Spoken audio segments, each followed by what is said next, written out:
finding the richness of biodiversity and cultural diversity hidden in Mentawai Archipelago. Activate the five senses to feel the extraordinary beauty of nature. The seven magic elements in Mentawai Archipelago, serving one of the best waves in the world. Discovering an underwater paradise with incredible coral reefs, feeling the spiritual and magical power of Sikere. Understanding the uniqueness of the world's oldest tattoo. Visiting the beauty of Umar as a material cultural heritage. Exploring Siberut National Park as a biosphere reserve, functioning as the lungs of the world. Observing endemic flora and fauna that you cannot find anywhere else. Discover Indonesia's hidden paradise, Siberut Island, Mentawai. The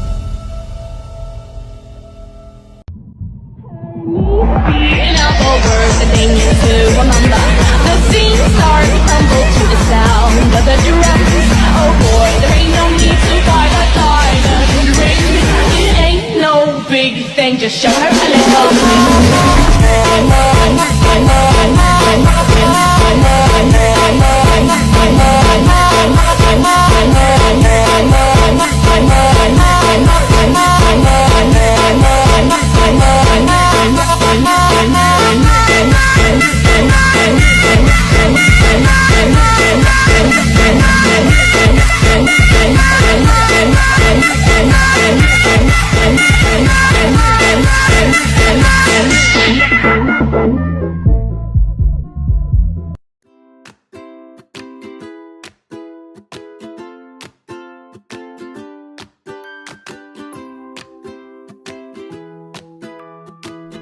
Taman Nasional Siberut adalah sebuah taman nasional tujuan ekowisata yang menarik di Indonesia. Taman ini mencakup luas wilayah yang signifikan, memiliki keindahan alam seperti hutan lebat, sungai-sungai, dan pantai pasir putih. Taman ini juga memiliki keanekaragaman hayati yang tinggi, seperti berbagai spesies tumbuhan, hewan, dan ekosistem hutan hujan tropis. Selain itu, Taman Nasional Siberut juga dijadikan sebagai tempat untuk penelitian ilmiah dan konservasi.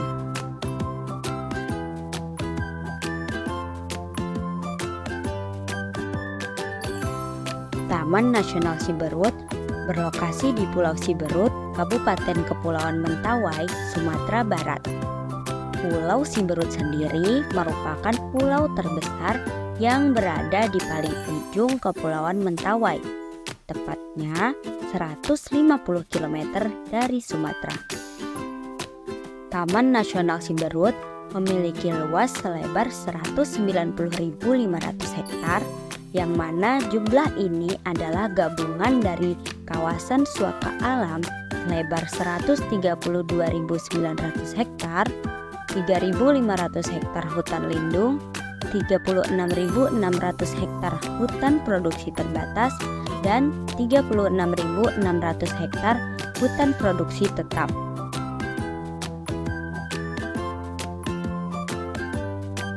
Di Taman Nasional Siberut ada 4 jenis primata endemik Mentawai, yaitu bokoi, lutung Mentawai atau joja, wilau, dan simakobu. Dalam Taman Nasional Siberut juga ada sedikitnya 106 jenis burung dengan subspesies sebanyak 13 jenis. Burung endemik yang ada yaitu jelepuk Mentawai. Di Taman Nasional Siberut juga ditemukan 20 jenis reptil dan 1 jenis katak endemik. Ditemukan pula 45 famili serangga dengan 11 ordo, 12 famili kupu-kupu dengan 45 marga dan 60 spesies. Selain kaya akan fauna, Taman Nasional Siberut juga memiliki flora-flora yang sangat menarik. Sebagian besar flora yang hidup di sana merupakan pohon-pohon berukuran besar dengan ketinggian 60 meter. Selain itu, di sana juga ada beragam jenis anggrek. Anggrek yang cukup terkenal dari Siberut adalah anggrek bulan putih yang memiliki ciri-ciri bunga berwarna putih, daun berdaging tebal, dan lama berbunganya mulai dari 3-4 bulan dengan jumlah untung 7-15 bunga dalam satu tangkai.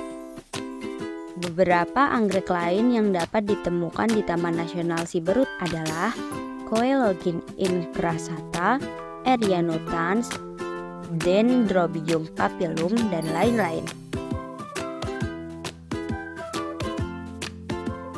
Terlepas dari keindahan dan keunikan Taman Nasional Siberut, ditemukan beberapa masalah yang kerap terjadi di Taman Nasional Siberut. Masalah eksploitasi hutan, perburuan satwa langka, dan penebangan liar adalah tantangan serius dalam pelestarian lingkungan dan keanekaragaman hayati di Taman Nasional Siberut. Untuk mengatasi masalah ini, perlu diadopsi pendekatan yang komprehensif dan melibatkan berbagai pihak.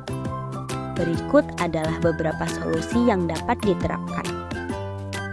Yang pertama adalah penegakan hukum yang ketat. Peningkatan hukum untuk melawan aktivitas ilegal seperti perburuan satwa langka dan penebangan liar sangat diperlukan untuk memberi efek jera bagi para pelaku. Yang kedua, pendidikan dan kesadaran. Diperlukan kampanye edukasi untuk meningkatkan kesadaran masyarakat tentang pentingnya pelestarian lingkungan dan keanekaragaman hayati.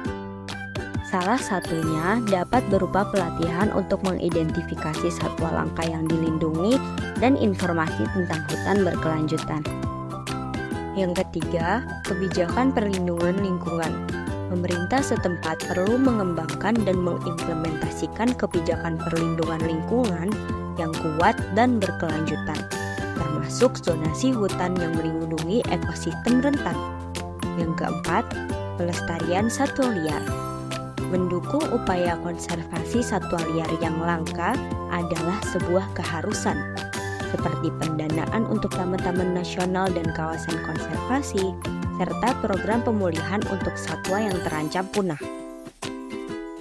Kelima, pengelolaan hutan berkelanjutan, termasuk penebangan berkelanjutan yang mempertahankan ekosistem hutan. Keenam, penggunaan teknologi.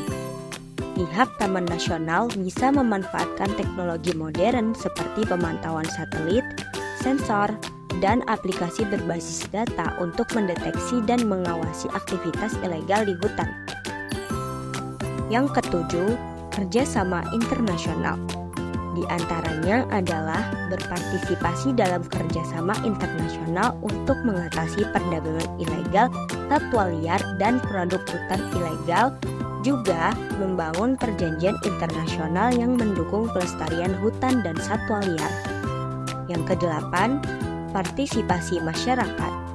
Melibatkan masyarakat setempat dalam pengambilan keputusan terkait dengan pengelolaan hutan dan pelestarian satwa langka, serta memberikan alternatif mata pencaharian yang berkelanjutan agar tidak ada lagi masyarakat yang melakukan tindakan ilegal sebagai sumber penghidupan.